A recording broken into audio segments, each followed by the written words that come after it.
Assalamualaikum warahmatullahi wabarakatuh. Waalaikumsalam warahmatullahi wabarakatuh. Kami dari kelompok A akan mempresentasikan pelaporan tugas hasil analisis perancangan sistem informasi dengan topik pemasaran kerajinan alat protestik di Desa Sukapura yang beranggotakan saya Dea Alfira Fiandari dan teman saya. Dan saya Dimas Rajman Hakim, kemudian Saya Irfan Arik. Dan saya Muhammad Adriel Fakih.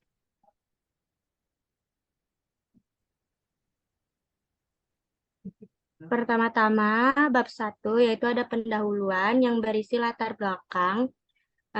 Latar belakangnya adalah alat protestik adalah sebuah perangkat yang digunakan oleh seseorang yang kehilangan sebagian atau seluruh anggota tubuh mereka.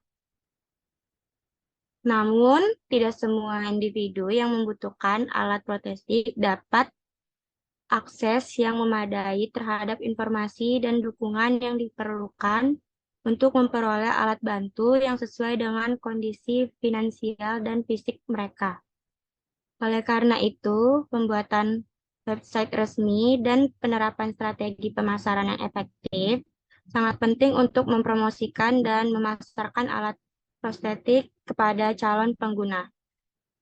Langkah ini akan secara signifikan meningkatkan aksesibilitas serta keuntungan bagi produsen dan pengrajin alat protestik, sekaligus mendorong terus-menerusnya inovasi dan penyediaan solusi terbaik bagi individu yang membutuhkan alat prostetik.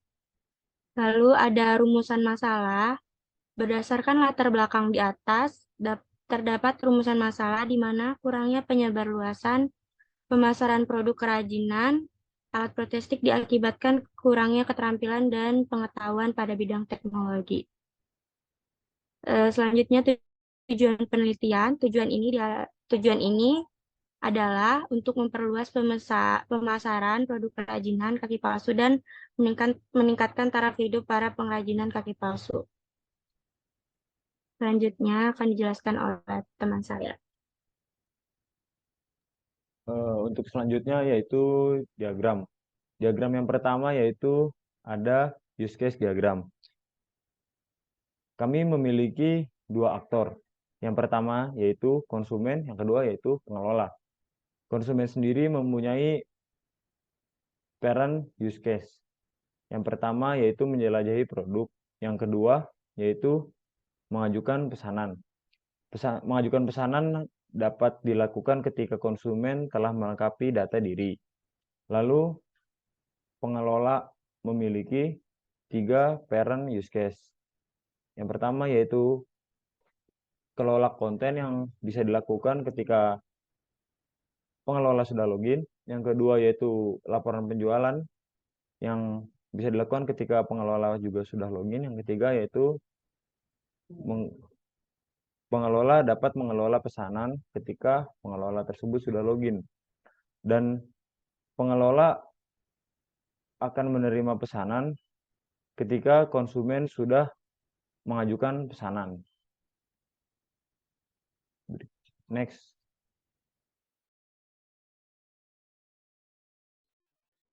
Baik, selanjutnya adalah activity diagram. Activity diagram menggambarkan secara ringkas bagaimana alur dari proses bisnis yang terjadi pada sistem pemesanan ini. Nah, di sini kami membuat 3 kelas, yaitu konsumen, sistem, dan juga pengelola. Baik, langsung saja kita mulai activity diagramnya. Activity diagram kali ini dimulai dari kedua kelas, yaitu konsumen dan juga pengelola. Nah, dari kedua kelas tersebut langsung dihadapkan dengan form. Kemudian dari sisi konsumen, konsumen dapat melakukan atau mengakses situs. Kemudian pilih menu produk yang selanjutnya akan direspon oleh sistem dengan menampilkan daftar produk. Kemudian konsumen dapat memilih produk dan juga sistem akan merespon kembali dengan menampilkan forum pemesanan. Konsumen dapat mengisi form pesanan untuk produk yang dipilihnya, kemudian mengajukan form dengan bentuk pesanan, Lalu sistem akan merespon dengan menyimpan data tersebut sebagai pesanan. Selain itu, di sisi lain, di sisi admin juga atau pengelola dapat melakukan kelola pesanan. Setelah itu, dari alurnya, kita akan bertemu dengan garis join untuk menggabungkan semua activity diagram yang sudah dilakukan sebelumnya. Dari sisi admin, maka admin setelah mengelola pesanan dapat melakukan konfirmasi pesanan, lalu dihadapkan dengan dua cabang, yaitu menolak atau menerima. Ketika admin menolak pesanan tersebut dengan alasan tertentu, maka sistem akan meresponnya dengan membatalkan pesanan. Namun, ketika admin melakukan konfirmasi pesanan dengan menerimanya, maka sistem akan merespon dengan menyimpan pesanan. Kemudian kita satukan lagi dengan notasi cabang.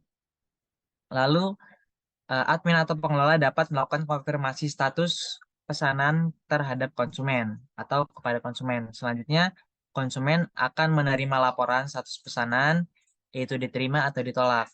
Di sini akan dihadapkan dengan percobaan kembali. Jika pesanan tersebut ditolak, maka konsumen dapat melakukan atau mengulang kembali aktivitas dari memulai mengakses situs. Kemudian jika pesanan tersebut diterima, maka aktivitas telah selesai. Baik, selanjutnya adalah skenario use case. Skenario use case akan dijelaskan oleh rekan. Baik, untuk skenario use case, kita mengambil use case yaitu pemesanan produk alat prostetik. Dengan aktor yang terlibat ialah konsumen dan juga pengelola, di mana deskripsinya ialah alur pemesanan alat prostetik dilakukan oleh konsumen dengan mengajukan pesanan produk melalui situs. Kemudian admin atau pengelola memiliki akses untuk menolak atau menerima pesanan tersebut dengan alasan yang telah alasan tertentu. Status pesanan diterima atau ditolak akan muncul pada status pesanan. Preconditionnya ialah konsumen mengakses situs dan melakukan pengajuan pemesanan. Kemudian post conditionnya pengajuan pesanan diterima atau ditolak oleh pengelola dengan alasan tertentu. Kita mulai dari skenario normal atau ada 3: konsumen, reaksi sistem, dan juga aksi pengelola. Dalam kolom aksi konsumen pertama, mencari produk, menekan tombol pesan, kemudian reaksi dari sistem, menampilkan halaman form, pengisian data diri, dan pengajuan pesanan untuk melanjutkan pemesanan. Kemudian dari konsumen, menampilkan pengajuan pemesanan.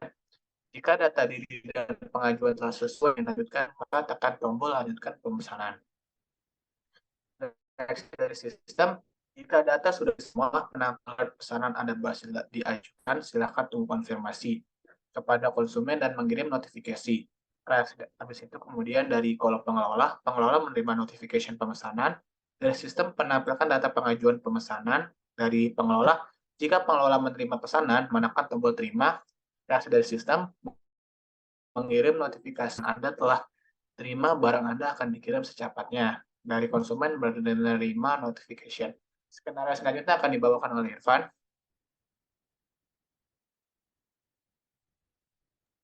Baik, skenario selanjutnya yaitu skenario alternatif nomor 6. Ya, jadi yang pertama yaitu jika pelanggan ingin mengubah data diri atau data pesanan, menekan tombol edit data pesanan. Lalu sistem akan menampilkan halaman form edit data. Lanjut. Lalu jika konsumen mengubah data konsumen dapat mengubah data yang diinginkan. Setelah itu konsumen menekan tombol simpan data dan sistem akan menampilkan pesan data berhasil diubah. Lalu jika konsumen ingin membatalkan pesanan, maka konsumen akan menekan tombol batalkan pesanan. Dan sistem akan menampilkan pesan apakah kamu yakin ingin membatalkan pesanan. Lalu jika konsumen yakin, menekan tombol ya. Dan sistem akan menampilkan pesan Anda berhasil membatalkan pesanan.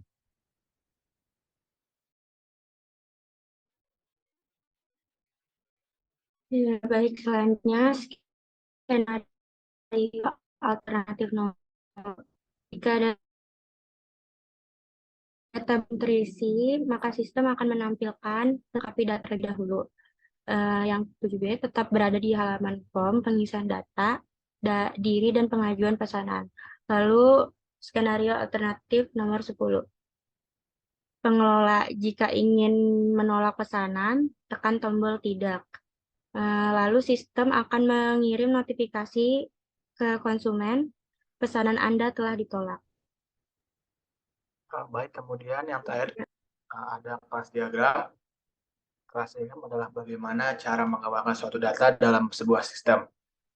Untuk kelas diagram pada kasus ini terdapat 6 objek, yaitu ada konsumen, ada pemesanan, ada admin, ada detail pemesanan, produk, dan juga objek detail produk. Dimulai dari objek konsumen yang memiliki atribut ID konsumen, nama konsumen, email, alamat, dan nomor telepon.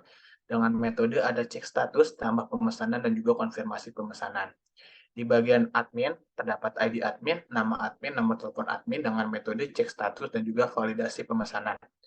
Dari kedua objek ini terhubung ke objek pemesanan, yaitu yang terdiri dari atribut ID pemesanan, tanggal pemesanan, status, kemudian ID konsumen yang diperoleh dari objek konsumen, ID admin yang diperoleh dari objek admin, dan juga ID produk. ID produk terhubung dengan objek produk yang terdiri dari atribut ID produk, nama produk, model, dan juga harga. Dari ID produk yang terdapat pada objek produk terhubung ke objek pemesanan. Kemudian terdapat objek detail pemesanan, di mana satu pemesanan akan menghasilkan satu detail pemesanan, yaitu ID detail pemesanan. Kemudian ada juga objek detail produk, sama halnya dengan objek detail pemesanan. Di objek detail produk, setiap kita membuka satu produk akan menampilkan satu detail produk yang kita pilih tersebut. Sekian dari kelas diagramnya. Baik, sekian dari kelompok kami yang mempresentasikan laporan tugas hasil analisis perancangan sistem informasi dengan topik pemesanan kerajinan protestik di Desa Sukapura. Baik dan kurang, mohon maaf. Terima kasih. Wassalamualaikum warahmatullahi wabarakatuh. Waalaikumsalam. Waalaikumsalam warahmatullahi wabarakatuh.